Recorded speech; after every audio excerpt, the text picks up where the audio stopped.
नमस्कार दोस्तों, आप सभी का स्वागत है हमारे YouTube चैनल VCS एकेडमी पर। आज की इस वीडियो में हम नीट IIT से संबंधित वीडियो लेकर आए हैं।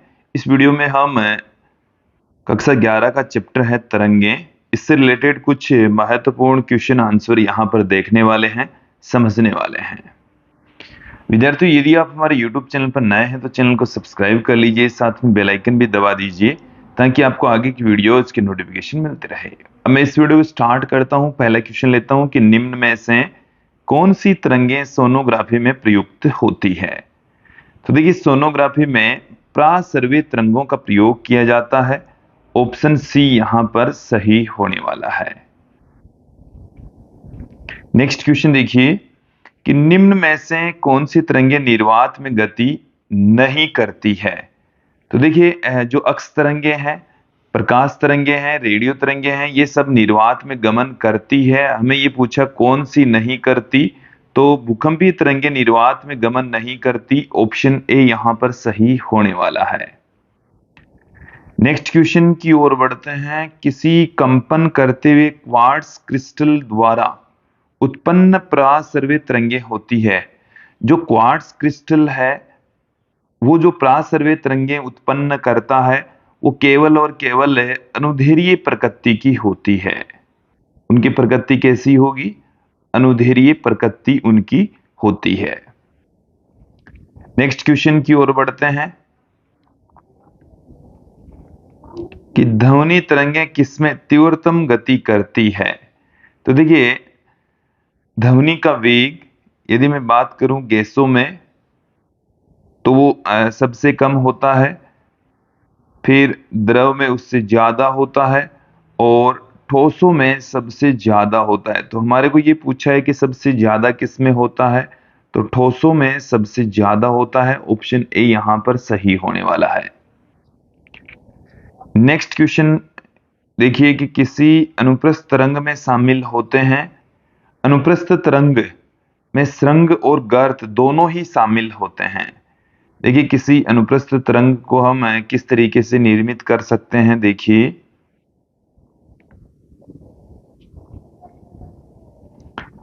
हम अनुप्रस्थ तरंग को इस तरीके से दिखा सकते हैं। देखेंगे, ये हमारे पास में कोई अनुप्रस्थ तरंग है, तो ये यहां पर ये शीर्ष कह दीजिए, इसे श्रृंग भी हम कह सकते हैं, शीर्ष या श्रृंग, और इसको हम कहते हैं गर्त।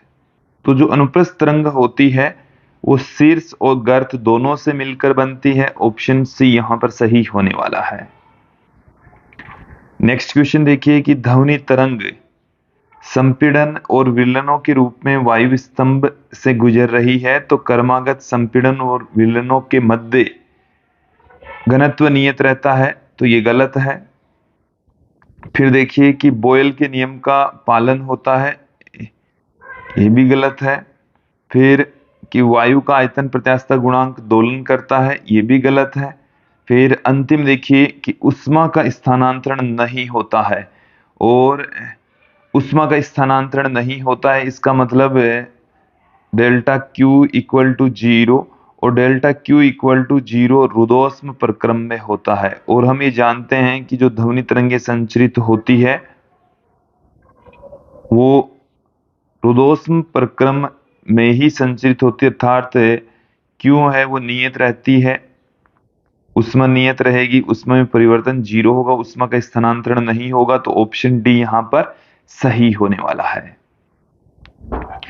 नेक्स्ट क्वेश्चन की ओर बढ़ते हैं। अनुप्रस्थ तरंग में माध्यम के कण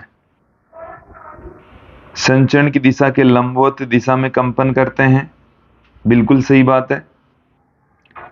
तो यही ऑप्शन सही हो गया इसमें। देखो, संचरण की दिशा के समांतर दिशा में कंपन करते हैं, ये गलत है। नेक्स्ट देखिए, वर्त में कंपन करते हैं, ये भी गलत है। दीर्घवर्त में दोलन करते हैं, ये भी गलत है। तो यहां पर ऑप्शन ए सही होने वाला है। नेक्स्ट क्वेश्चन देखिए कि किसी प्रत्यास्थ तरंग को विस्थापन फलन u बराबर 3 sin omega T plus 4 cos omega T द्वारा दिया जाता है, जहां y सेमी में तथा t सेकंड में है, तो परिणामी आयाम क्या होगा? तो देखिए हमें यहाँ पर ये y है एक्चुअल में, तो y बराबर क्या दे रखा है 3 sin omega T plus 4 cos omega T. तो इसे हम क्या पुट कर सकते हैं 3 sin omega T plus 4 sin omega T plus pi by 2। तो यहां पर आप ध्यान दें, ये है a1, ये है a2 और ये है फाई कलांतर। तो हमें यहाँ पर परिणामी आयाम पूछा है, तो परिणामी तरंग का जो आयाम है वो a1 square plus a2 square plus 2 a1 a2 cos phi, या जो भी थीटा आप कलांतर लेकर चलते हैं। तो यहां से 3 का स्क्वायर प्लस 4 का स्क्वायर प्लस 2 गुणा 3 गुणा 4 कोस 90, और कोस 90 की वैल्यू हो जाती है 0। तो हमारे पास में 3 का स्क्वायर 9, 4 का स्क्वायर 16, यही बचता है। तो यहां पर आ जाएगा 5 सेमी, ऑप्शन सी यहां पर सही हो जाएगा। नेक्स्ट क्वेश्चन की ओर बढ़ते हैं कि गति करती हुई आवर्ती तरंग के लिए y equal to 2 cos 2 pi 10t minus 0.008x plus 0.35, जहां अक्स और y सेमी में है तथा t सेकंड में है, 0.5 मीटर दूरी द्वारा अलग किए गए दो बिंदुओं की दोलनी गति के मध्य कलांतर है। कला कोणों का अंतर हमें यहाँ पर पूछा है, और जबकि हमें यहाँ पर दो बिंदुओं के बीच की जो डिस्टेंस है वो दे रखी है 0.5 मीटर। तो देखिए कलांतर, कला कोणों का जो अंतर है उसका फॉर्मूला हम ये जानते हैं, फाई बराबर 2 पाई अपॉन लैम्बडा इंटू फतांतर। तो यहां पर इस क्वेश्चन के अंदर जो फतांतर है, फतांतर को मैं डेल्टा अक्स से लिख दूं, तो डेल्टा अक्स है वो दे रखा है 0.5 मीटर। लैम्बडा हम यहां से फाइंड आउट कर लेते हैं। तो देखिए यहां पर जो अक्स के मल्टीपल में जो राशि है, अक्स के मल्टीपल में ये भी है 2 पाई भी और ये भी है, तो अक्स के मल्टीपल में जो राशियां है, जो राशि है वो अक्स के मल्टीपल में जो राशि है वो k को रिप्रेजेंट करती है। किसे बताएगी? k को बताएगी। तो देखिए यहां पर आप ध्यान देंगे k बराबर हमें दे रखा है, देखो k बराबर दे रखा है हमें 2 पाई इंटू 0.008, जो कि 2 पाई अपॉन में लैम्बडा के बराबर होता है, और इसकी जो वैल्यू है वो सेमी में दे रखी है। किसमें दे रखी है? सेमी में आएगी लैम्बडा की वैल्यू। तो लैम्बडा बराबर आ गया 2 pi upon 2 pi into 0.008 semi. ठीक है, देन यहां से हम सेमी में ही पुट कर लेते हैं 2 पाई, और लैम्बडा की जो वैल्यू है वो हमारे पास में आ गई है 1/0.008। तो ये 1/लैम्बडा है, तो यहां से ये गुणा में चला जाएगा 0.008। ये सेमी में है, फतांतर भी आपको किस में पुट करना है? फिर सेमी में ही पुट करना होगा। तो फतांतर 50 मीटर, सॉरी, इसको हम 100 से मल्टीप्लाई कर देंगे,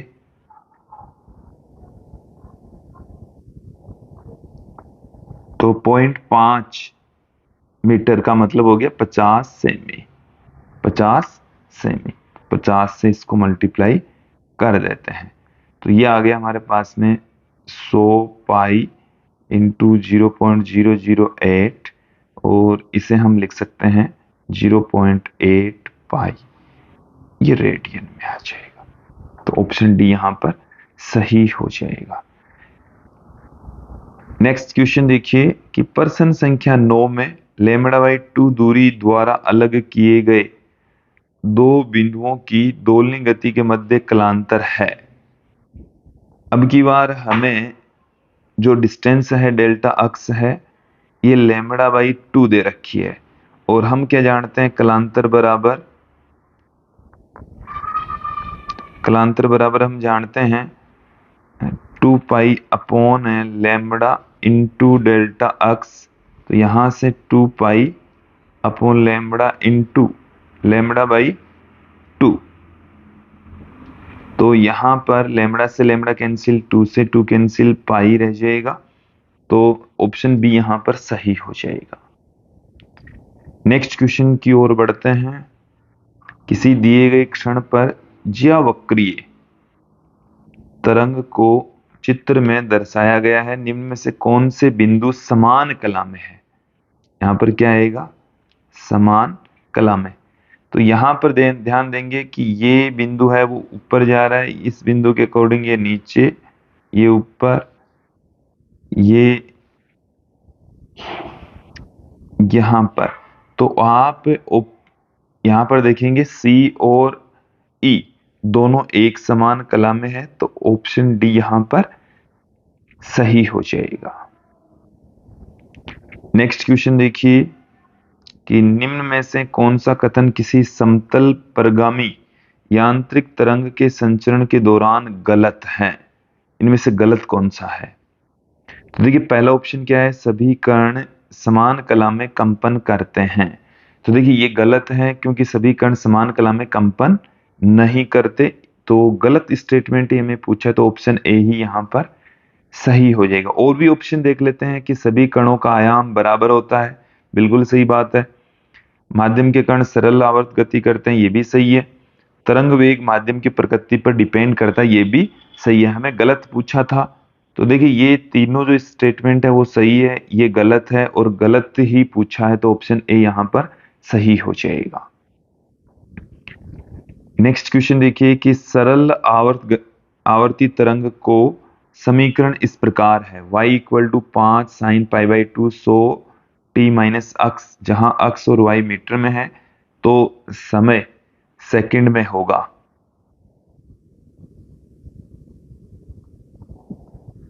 तो समय सेकंड में होगा, मतलब यहां पर एक्चुअल में हमें यहां पर आवर्तकाल पूछा है। तो क्या पूछा है, आवर्तकाल। ठीक है। देन यहां से आप देख लीजिए कि जो टी का मल्टीपल होता है वो ओमेगा होता है। हमारे पास में y बराबर 5 sine pi by 2 into 100 t minus x. तो यहां से यदि हम कंपेयर करें y बराबर a sine omega T minus के एक्स, इन दोनों को हम कंपेयर करें तो हम ओमेगा बराबर क्या प्राप्त कर रहे हैं, पाई बाई 2 इंटू में 100, और ये बराबर होता है 2 पाई अपॉन में कैपिटल टी के बराबर। अब इन दोनों से देखिए पाई से पाई कैंसिल हो जाएगा, टी बराबर क्या आ रहा है, 4/100। तो ये आ गया हमारे पास में 0.04 सेकंड में। तो ऑप्शन ए ही यहां पर सही हो जाएगा। नेक्स्ट क्वेश्चन की ओर बढ़ते हैं कि दोनों तरंगों को समीकरणों y1 बराबर a sine omega T plus के एक्स प्लस 0.57 मीटर और y2 बराबर a cos omega T plus के एक्स मीटर द्वारा व्यक्त किया जाता है। जहां अक्स मीटर में है और टी सेकंड में है, तो उनके मध्य कलांतर क्या होगा। इन दोनों इक्वेशन को हम एक बार स्टैंडर्ड फॉर्म में पुट कर लेंगे तो कलांतर निकालने में आसानी हो जाएगी। दोनों को इस साइन की फॉर्म में रखेंगे। तो देखिए a sine omega T plus के एक्स प्लस 0.57, तो इसका जो कलाकोण है वो ये है। दूसरी जो इक्वेशन है y2 बराबर a cos omega T plus के एक्स और इसे हम ए साइन ओमेगा टी प्लस के एक्स प्लस पाई बाई 2 भी इसको पुट कर सकते हैं। तो इसका जो कलाकोण है वो ये है, ठीक है। देन यहां पर जो कलांतर है वो क्या आ जाएगा, इसमें से ये घटा देते हैं। देन यहां पर हमें क्या मिल जाएगा, पाई बाई 2 माइनस 0.57, और पाई का मान होता है 3.14 बटे में 2 माइनस 0.57, 1.57 माइनस 0.57, तो 1 रेडियन आ जाएगा। यहां से ऑप्शन ए यहां पर सही हो जाएगा। नेक्स्ट क्वेश्चन देखिए कि किसी तरंग के संचरण नियतांक को और क्या कहते हैं, तो कोणीय तरंग संख्या कहते हैं। ये हमने जब थ्योरी पढ़ाई तब आपको बताया था। नेक्स्ट क्वेश्चन की ओर बढ़ते हैं कि अक्ष के अनुदिश गति करने वाली तरंग को समीकरण y अक्ष of t 0.005 sine alpha x minus beta T द्वारा वर्णित किया जाता है यदि तरंग की तरंगदैर्घ्य एवं आवर्तकाल क्रमशः 0.08 मीटर एवं 2 सेकंड है, तो उचित मात्रकों में अल्फा और बीटा है। देखिए हमें जो इक्वेशन दे रखी है y बराबर 0.005 sine alpha x minus beta T, और देखिए एक हम स्टैंडर्ड इक्वेशन लिख लेते हैं a साइन के एक्स माइनस ओमेगा टी। इन दोनों को यदि हम कंपेयर करें तो k है वो अल्फा के बराबर है, और हम ये जानते हैं कि k बराबर होता है 2 पाई अपॉन में लैम्डा, ठीक है। और यहाँ पर इस क्वेश्चन के अंदर हमें लैम्डा की वैल्यू दे रखी है 0.08 मीटर, तो यहाँ से पॉइंट हटाएंगे तो 2 जीरो ऊपर लगा देंगे, तो 200 पाई बट्टे में क्या आ जाएगा 8, और 200 के अंदर 8 का भाग लगाएंगे तो आ जाएगा 25, तो 25 पाई आ जाएगा। अल्फा की वैल्यू कितनी आ गई है 25 पाई। फिर इन दोनों को हम कंपेयर करें यहाँ पर, तो ओमेगा है वो बीटा के बराबर है, और ओमेगा है वो खुद 2 पाई अपॉन में कैपिटल टी के इक्वल होता है। तो कैपिटल टी की वैल्यू हमें 2 दे रखी है, तो यहाँ पर इसका आंसर आ जाएगा पाई, तो बीटा का मान आ गया है पाई। नेक्स्ट क्वेश्चन की ओर बढ़ते हैं। निम्न में से कौन सा तरंग फलन परिगामी तरंग को प्रदर्शित नहीं करता है, तो देखिए नहीं करता है ये पूछा है हमें, तो जो परिगामी तरंग है नहीं करता है ये पूछा है। तो देखिए एक तरंग के रूप में प्रदर्शन करने के लिए यहाँ पर कि जब अक्ष और टी की वैल्यू हम चेंज करते जाएंगे तो y का मान रिपीट होने चाहिए, तो यहाँ पर ये रिपीट नहीं हो रहे हैं, यहाँ पर भी नहीं हो रहे, यहाँ पर भी नहीं हो रहे, तो ऑप्शन डी यहाँ पर सही हो जाएगा इनमें से सभी। मोस्टली जो परिगामी तरंग है वो साइन या कोस के रूप में लिखते हैं, ज्या या कोज्या के रूप में लिखी जाती है। तो किसी तनी हुई डोरी के अनुदिश से अपरिगामी तरंग का समीकरण इस प्रकार है y is equal to 5 sine 2 pi upon 3 into cos 40 pi t, जहां अक्स और y सेमी में है और t सेकंड में है, तो निकटवर्ती निस्पंदों के मध्य का पृथक्करण क्या है। देखिए एक बार इस इक्वेशन को देखिए आप, y equal to 5 sine 2 pi x ही है 2 pi x upon 3 into cos 40 pi t, ये है। अब हम एक अपरिगामी तरंग का समीकरण आपके सामने रख देते हैं, 2a साइन या ए भी लिख सकते हैं यहाँ पर के एक्स कोस ओमेगा टी। तो यहाँ पर अक्स के मल्टीपल में जो राशि है वो है के, जो कि 2 पाई अपॉन में 3 है, और हम ये जानते हैं के बराबर होता है 2 पाई अपॉन में लैम्बडा से। तो यहां से हमारे को क्या मिल गया, लैम्बडा बराबर 3, और ये दे रखा है कि जो अक्स है वो सेमी में, तो लैम्बडा भी यहाँ पर किस में आएगा सेमी में। हमारे को यहाँ पर पूछा है निस्पंदों के मध्य पृथक्करण। तो देखिए दो निस्पंदों के बीच की जो डिस्टेंस होती है, दो निस्पंदों के बीच की जो डिस्टेंस होती है वो λ/2 होती है। ठीक है, तो निस्पंदों के मध्य की दूरी या पृथक्करण जो कि λ/2 होता है, और लैम्बडा यहाँ पर 3 है, तो 1.5 सेमी इनका पृथक्करण आ जाएगा। ऑप्शन ए यहाँ पर सही हो जाएगा। नेक्स्ट क्वेश्चन की ओर बढ़ते हैं।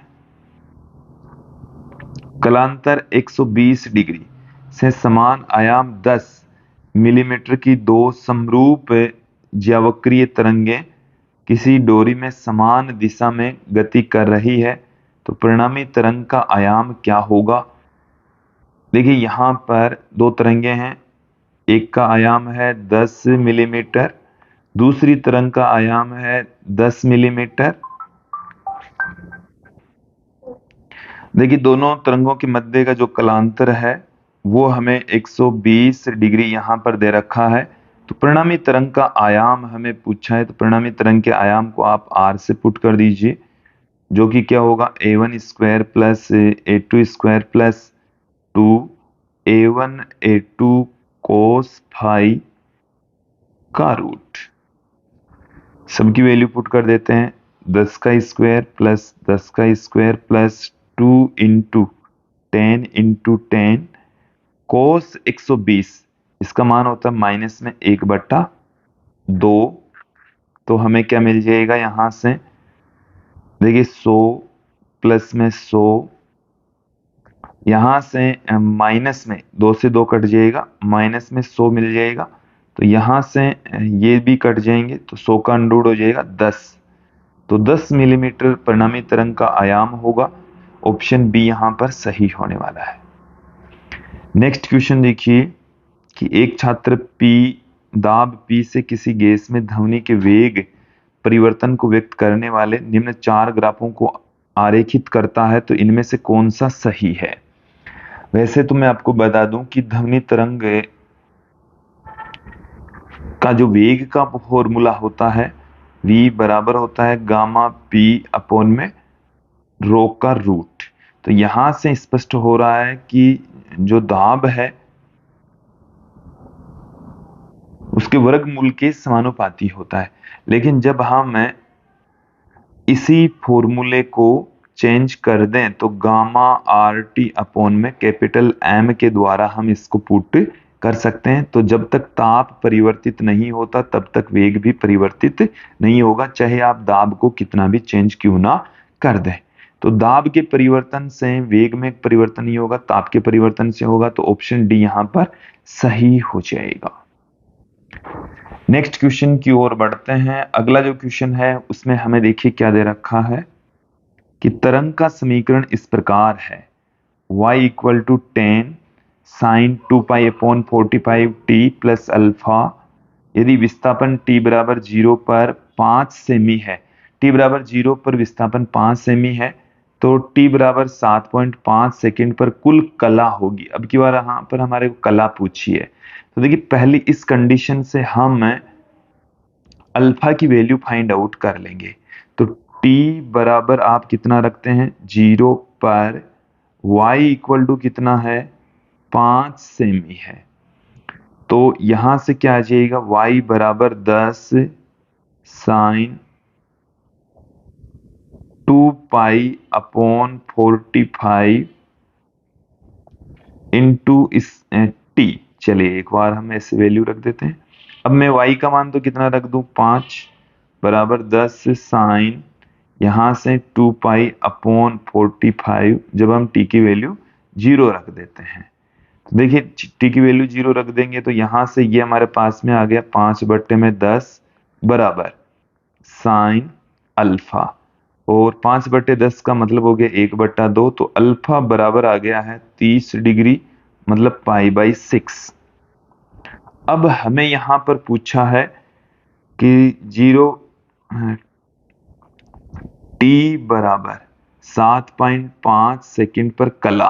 तो देखिए कला कितनी है, इसकी कला हमारे पास में है 2π/45 इंटू टी प्लस अल्फा। तो 2π/45 इंटू स्मॉल टी की जो वैल्यू है वो हमारे को 7.5 दे रखी है प्लस π/6। तो यहां से जब इस 7.5 को 2 से गुणा करेंगे तो 15 हो जाएगा, 15 को 45 से डिवाइड करेंगे तो π/3 आ जाएगा। π/3 का मतलब हो गया यहां से 60 और 30 डिग्री हो गया 90 डिग्री, मतलब π/2। π/2 ऑप्शन बी यहां पर सही हो जाएगा।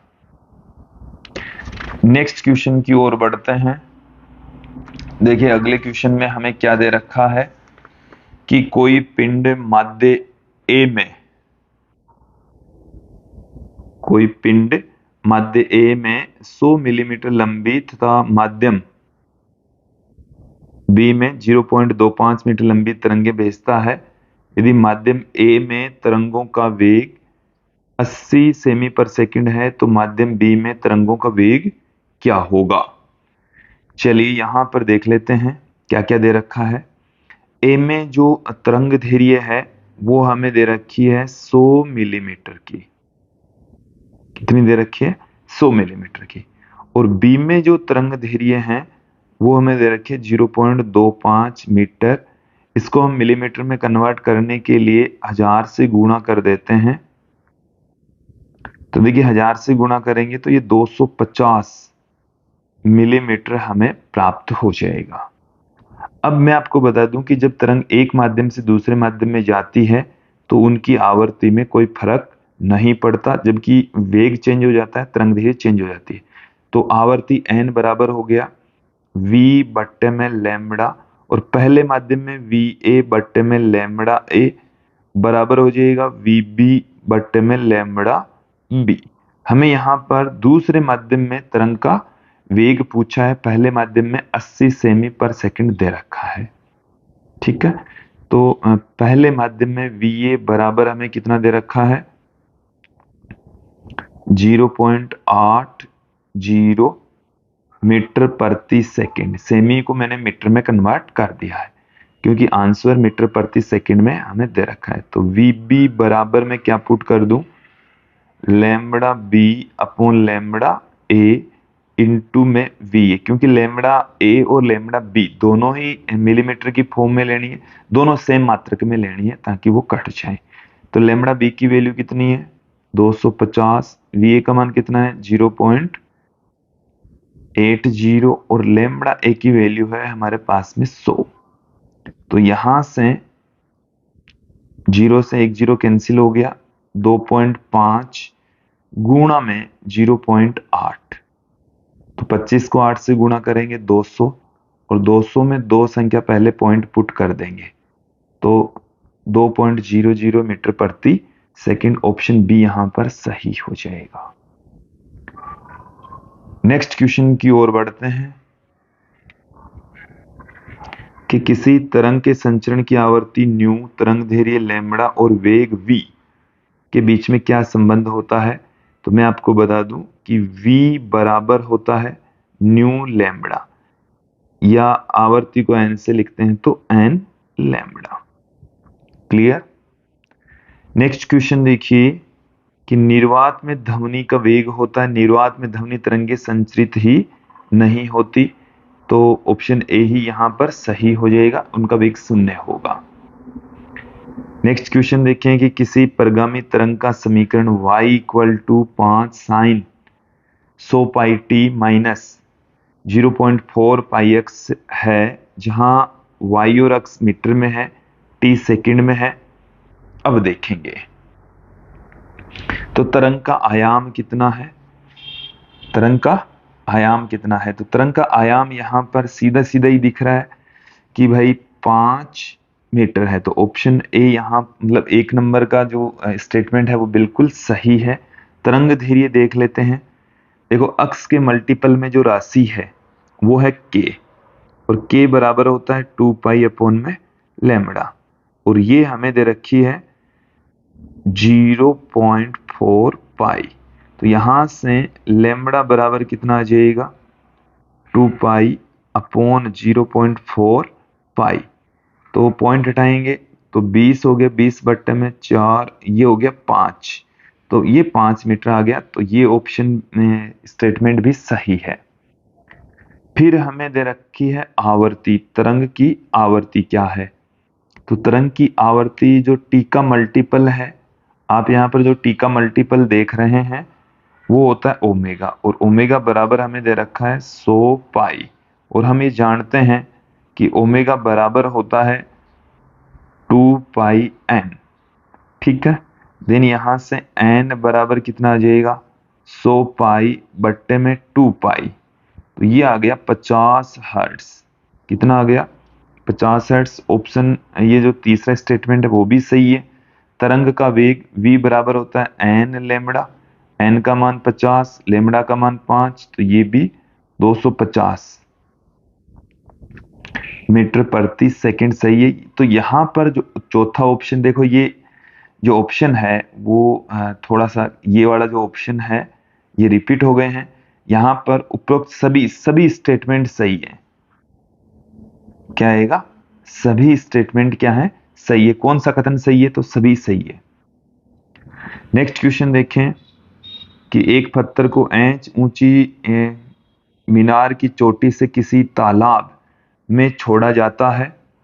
यदि v वायु में ध्वनि की चाल है तो मीनार की चोटी पर छपाक की आवाज कितने समय पश्चात सुनाई देगी। तो देखिए एक बार इस क्वेश्चन को समझ लीजिए कि हमारे पास में एक मीनार है इस तरीके से, ठीक है, और यहां से हम क्या कर रहे हैं, एक पत्थर को छोड़ रहे हैं यहां पर। यह आपके पास में क्या है, तालाब है। तो एक पत्थर है वो यहां से यहां तक की दूरी तय करेगा, और जो दूरी है वो यहां से यहां तक की वो हमें दे रखी है। तो यहां तक आने में जितना समय लगेगा, फिर जो आवाज है, ध्वनि तरंग है, वो ऊपर जाएगी, उसको जाने में समय लगेगा। उन दोनों समयों को हमें ज्ञात करना है। तो पहले तो हम ये समझ लेते हैं कि ए से बी तक पत्थर को जाने में लगा समय, ए से बी तक पत्थर को जाने में लगा समय, पत्थर को जाने में लगा समय, जाने में लगा समय। देखिए स्वतंत्रता पूर्वक छोड़ रहे हैं तो हम यहां पर गति के समीकरणों का प्रयोग करेंगे। और देखिए गति के समीकरण यहां पर मैं ले लेता हूं, गति का तीसरा समीकरण, तीसरा भी लेने की जरूरत नहीं होगी, पहला ले लेते हैं। तो s बराबर होता है ut प्लस हाफ AT²। हमें समय चाहिए तो ये h है, ये 0 है, ये 1/2 GT²। तो यहां से t की जो वैल्यू है वो कितनी आ गई है, 2h/g का रूट। तो लगने वाला जो समय है वो आ गया है 2h/g। क्लियर। अब देखें b से a तक आवाज पहुंचने में लगा समय, आवाज पहुंचने में लगा समय, पहुंचने में लगा समय। बी से ए तक आवाज पहुंचने में कितना टाइम लगेगा। तो देखिए समय बराबर हो गया दूरी बट्टे में वेग, तो h/v। तो छपाक की आवाज सुनने में लगा समय, छपाक की आवाज सुनने में लगा समय, सुनने में लगा समय। तो टोटल समय हो जाएगा, जोड़ देंगे हम तो कितना हो जाएगा, अंडर में 2h/g प्लस h/v। तो ऑप्शन ए यहां पर सही हो जाएगा। नेक्स्ट क्वेश्चन की ओर बढ़ते हैं कि किसी ताप पर वायु में ध्वनि का वेग 0 डिग्री सेंटीग्रेड पर इसके मान का 3 गुना हो जाएगा। देखिए हम ध्वनि के वेग का जो फॉर्मूला है वो क्या जानते हैं, v बराबर हम जानते हैं गामा p अपॉन में रो, और इसे हम ये भी लिख सकते हैं गामा आर टी अपॉन में कैपिटल एम। तो यहां से जो v है वो ताप के वर्गमूल के समानुपाती है, और तो मैं यहां पर इसको देखिए क्या पुट कर सकता हूं, v 0 डिग्री सेंटीग्रेड पर, v t डिग्री सेंटीग्रेड पर। तो ये हमारे पास में क्या आ जाएगा, अंडरूड में 0 डिग्री सेंटीग्रेड जिसे हम 273 केल्विन पुट कर सकते हैं, और ये आ जाएगा हमारे पास में 273 प्लस टी डिग्री सेंटीग्रेड पर। तो इसे हम क्या पुट कर दें, V T upon V O V zero बराबर 273 प्लस में टी अपॉन 273 का रूट। तो यहाँ वीटी हमें दे रखा है कि जो 0 डिग्री सेंटीग्रेड पर टेम्परेचर है उसका ये 3 गुना है। तो 3v0 बट्टे में v0 बराबर 1 प्लस टी अपॉन 2 23, ये आ गया हमारे पास में। दोनों तरफ से स्क्वायर कर दें तो 9 बराबर 1 प्लस टी बट्टे में 273, और यहां से क्या आ जाएगा, टी बट्टे में 273 बराबर 8, और टी बराबर कितना आ जाएगा 273 गुणा 8, तो 24 हो गया, और 56 और 2 58, और यहां पर 16 और 5 21 डिग्री सेंटीग्रेड, ये डिग्री सेंटीग्रेड में आएगा। नेक्स्ट जो क्वेश्चन है वो क्या है कि न्यूटन मानते थे कि किसी गैस में ध्वनि संचरण इनमें से होता है, समतापी स्थिति में होता है। तो ऑप्शन ए यहां पर सही हो जाएगा। नेक्स्ट क्वेश्चन देखें कि किसी अस्पताल में ऊतकों में ट्यूमरों का पता लगाने के लिए प्रास सर्वे स्कैनर का प्रयोग किया जाता है। स्कैनर की प्रचालन आवृत्ति, स्कैनर है वो 3.2 मेगाहर्ट्ज की आवृत्ति पर काम करता है। उस ऊतक में ध्वनि की तरंग दैर्घ्य कितनी है जिसमें ध्वनि की चाल 1.6 किलोमीटर प्रति सेकंड है।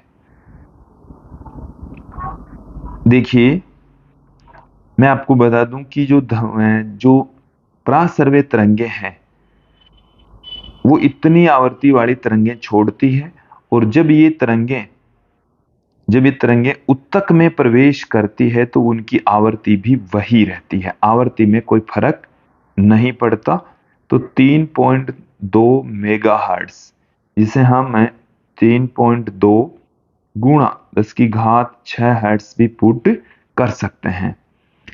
इसके साथ में हमें v की जो वैल्यू है वो 1.6 किलोमीटर प्रति सेकंड दे रखी है, जिसे हम 1.6 गुणा 10 की घात 3 मीटर प्रति सेकंड भी पुट कर सकते हैं। हमें यहाँ पर लैम्बडा पूछा है जो कि v अपॉन में n के इक्वल होगा। तो 1.6 गुणा 10 की घात 3 बट्टे में 3.2 गुणा 10 की घात 6। तो यहां से ये हमारे पास में आ जाएगा 1/2 गुणा 10 की घात -3। इसे हम क्या लिख सकते हैं 0.5 मिलीमीटर भी इसको हम पुट कर सकते हैं। ऑप्शन बी यहां पर सही हो जाएगा। नेक्स्ट क्वेश्चन देखिए क्या है कि 10 मीटर लंबे स्टील के तार का द्रव्यमान 5 ग्राम है। यदि तार में तनाव 80 न्यूटन है तो तार में अनुप्रस्थ तरंगों की चाल क्या होगी। जो वैल्यू हमें दे रखी है एक बार वो देख लीजिए। जो तनाव है वो हमें 80 न्यूटन का दे रखा है, एम है तार का जो द्रव्यमान है वो हमें 5 ग्राम दे रखा है, इसको मैं एम डेज से लिख देता हूं, और जो लंबाई है तार की वो 10 मीटर। एम बराबर प्रति एकांक लंबाई का द्रव्यमान के लिए एम डेज बट्टे में एल करेंगे। तो 5 गुणा 10 की घात, देखो 5 गुणा 10 की घात -3 kg इसको हम पुट कर देंगे। तो ये हमें मिल चुका है 5 गुणा 10 की घात -4 किलोग्राम प्रति मीटर। और देखिए वेग का फॉर्मूला क्या होता है, अनुप्रस्थ तरंग का वेग का फॉर्मूला अंडर में टी बाई एम। एम यहाँ पर प्रति एकांक लंबाई का द्रव्यमान होता है। टी की जो वैल्यू है वो हमें दे रखी है 80 बट्टे में 5 गुणा 10 की घात -4। तो ये हमें कितना मिल चुका है, देखिए 80 में 5 का भाग लगाएंगे तो 16 गुणा 10 की घात -4 ऊपर जाएगी तो प्लस में 4, तो 4 गुणा 10 की घात 2 आ जाएगा।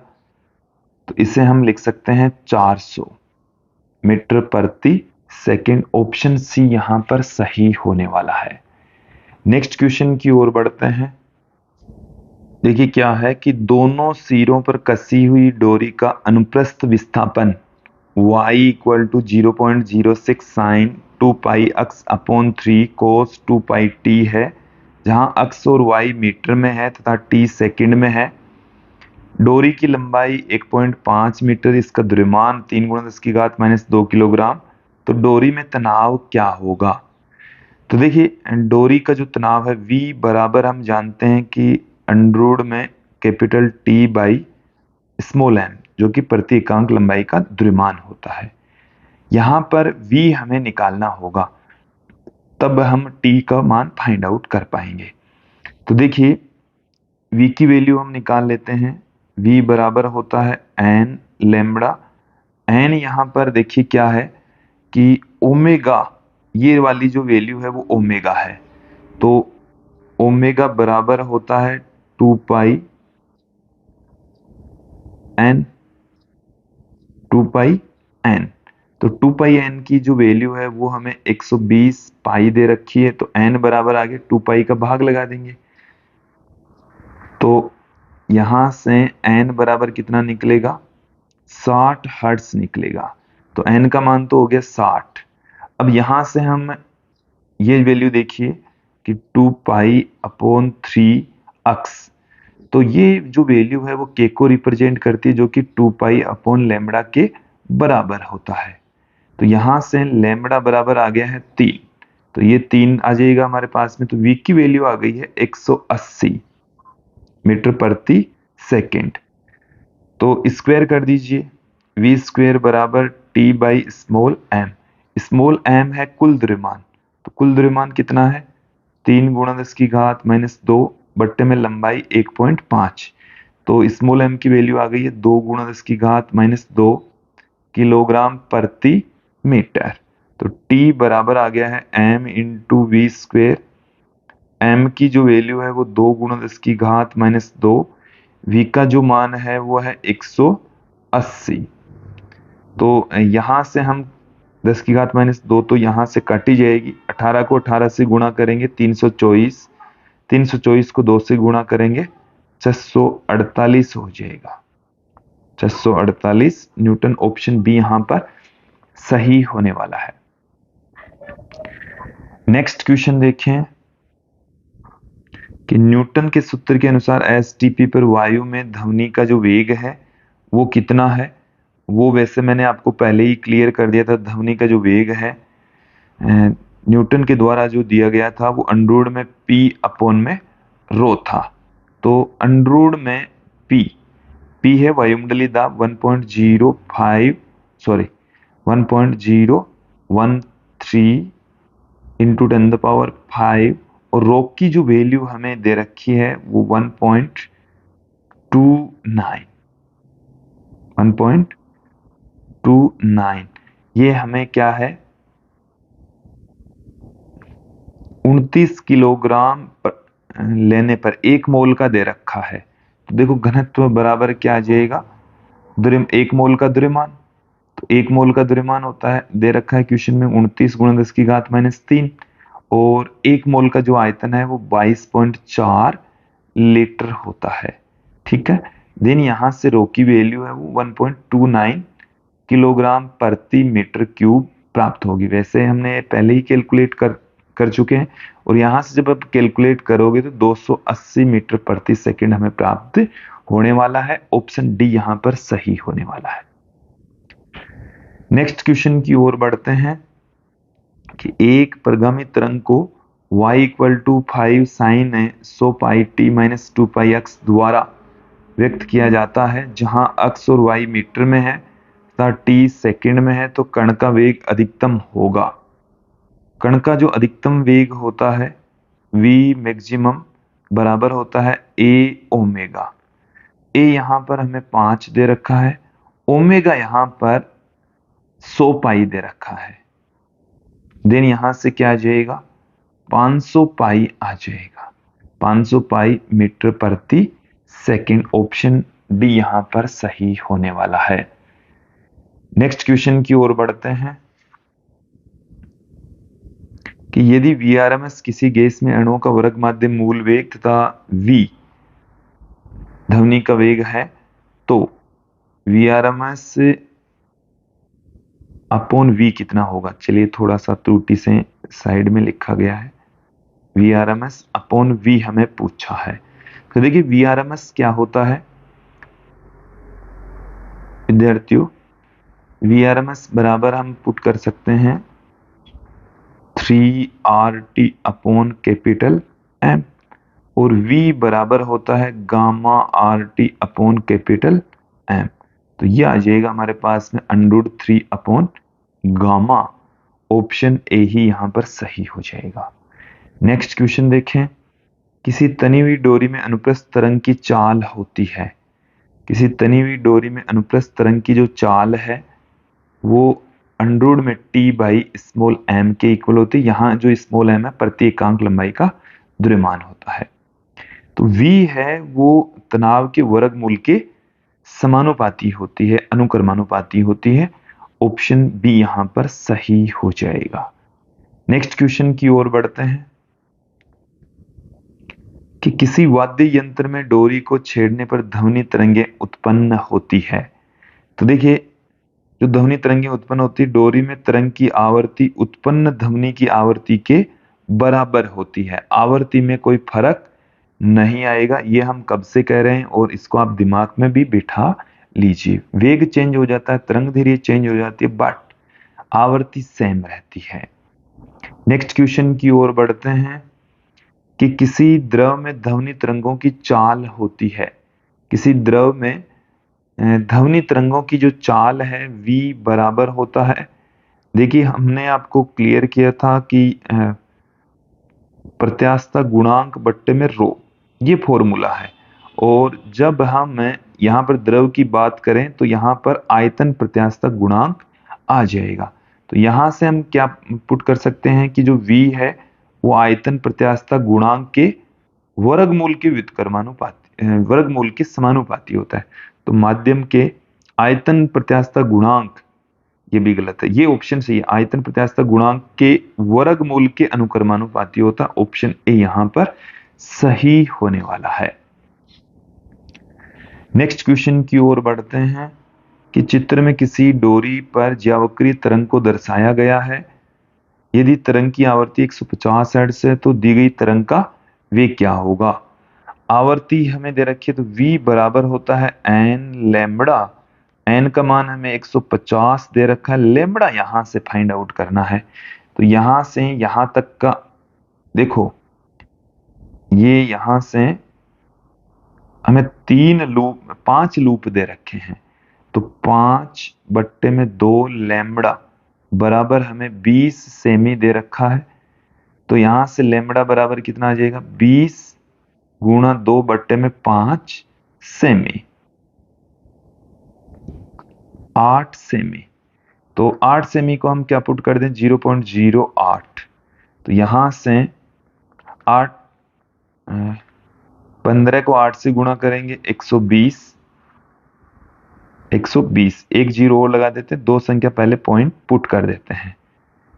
तो देखिए वेग और तरंग धैर्य ये दोनों हमें यहाँ पर पूछा है। तो तरंग धैर्य तो आ गई है 8 सेमी, इसको हम 0.08 मीटर पुट कर सकते हैं और ये ऑप्शन सही हो जाएगा क्योंकि वेग यहाँ पर 12 मीटर प्रति सेकंड हमें प्राप्त हो रहा है। नेक्स्ट क्वेश्चन देखें कि यदि ध्वनि का आयतन प्रत्यास्थता गुणांक 2100 मेगा पास्कल है तो जल में ध्वनि की चाल क्या होगी। जल में ध्वनि की चाल यहाँ पर हमें पूछी है। देखिए ध्वनि की चाल v बराबर b बट्टे में रो होगी। b का जो मान है वो हमें दे रखा है 2100 मेगा पास्कल। मेगा का मतलब 10 की घात 6। रो का मान होता है 1000। जल के लिए रो का मान कितना होगा? 1000 होता है। तो यहां से जब हम कैलकुलेट करेंगे तो 1450 मीटर प्रति सेकंड हमें मिलने वाला है। ऑप्शन ए यहां पर सही होने वाला है। नेक्स्ट क्वेश्चन की ओर बढ़ते हैं कि किसी डोरी पर अनुप्रस्थ आवर्ती तरंग को y equal to 3 sine 36 t plus 0.018 x plus pi by 4 द्वारा निरूपित किया जाता है, जहां अक्स और y सेमी में है और t सेकंड में है, तो निम्न में से कौन सा कथन गलत है? तो देखिए कर्ण ऋणात्मक अक्स दिशा में, यहां पर अब देखें इसमें ये वाली राशि आपको देखनी है। यदि यहाँ पर इसका अक्स के मल्टीपल में जो राशि है वो यदि प्लस में है माइनस में है, प्लस में है तो वो ऋणात्मक अक्स दिशा में है और माइनस में है तो वो धनात्मक अक्स दिशा में। तो ये जो स्टेटमेंट है बिल्कुल सही है। यहाँ पर y हमें सेमी में दे रखा है तो इसका जो आयाम है वो 3 सेमी हो जाएगा। ये जो स्टेटमेंट है ये भी सही है। फिर तरंग की चाल, देखो तरंग की चाल v, चलिए निकालते हैं। v बराबर होता है एन लैम्बडा। एन निकालेंगे तो जो t का मल्टीपल है, t का मल्टीपल है वो है ओमेगा जो कि 36 है। तो यहां से हम इसको 2 पाई एन के इक्वल पुट कर देंगे तो एन बराबर क्या आ गया? 36 बट्टे में 2 पाई। तो ये तो आ गया 36 बट्टे में 2 पाई। ठीक है। और अब यहां से हमें चाहिए लैम्बडा। तो के का मान हमें, के अक्स, ये जो वैल्यू है वो के है। तो के बराबर होता है 2 पाई अपॉन में लैम्बडा और ये जो वैल्यू हमें दे रखी है 0.018। ठीक है। तो यहाँ पर लैम्बडा बराबर आ जाएगा 2 पाई अपॉन 0.018 और ये जो वैल्यू है वो हमें सेमी में दे रखी है। किसमें दे रखी है? सेमी में। तो ये भी सेमी में ही आएगी। किसमें आएगी? सेमी में आएगी। तो यहां से देखिए आंसर है वो हमें मीटर प्रति सेकंड में दे रखा है। मीटर प्रति सेकंड में दे रखा है। तो यहां से इसमें हम क्या कर दें, 100 से इसको और डिवाइड कर देते हैं। तो ये अब किस में कन्वर्ट हो गया? मीटर में कन्वर्ट हो गया। तो 2 पाई अपॉन में 0.018 गुणा 100, तो ये तो कट गया। तो जो वैल्यू है 20 मीटर प्रति सेकंड तो नहीं आ रही। तो ये स्टेटमेंट गलत है। ऑप्शन सी ही यहां पर सही हो जाएगा।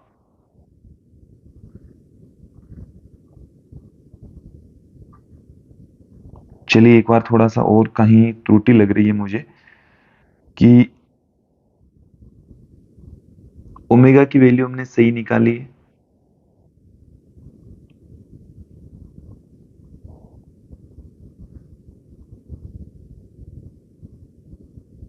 सौ से इसको गुणा करके देख लेते हैं कितना आ रहा है। तो यहां से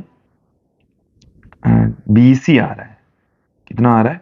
20 मीटर प्रति सेकंड। तो ये जो स्टेटमेंट है ये भी क्या हो गया है? सही हो गया है। हमें गलत पूछा है। आवर्ती पूछिए तो आवर्ती 36 बट्टे में 2 पाई मतलब 18 बट्टे में पाई होगी, जो कि ये गलत है। ठीक है। तो ऑप्शन डी यहां पर सही हो जाएगा।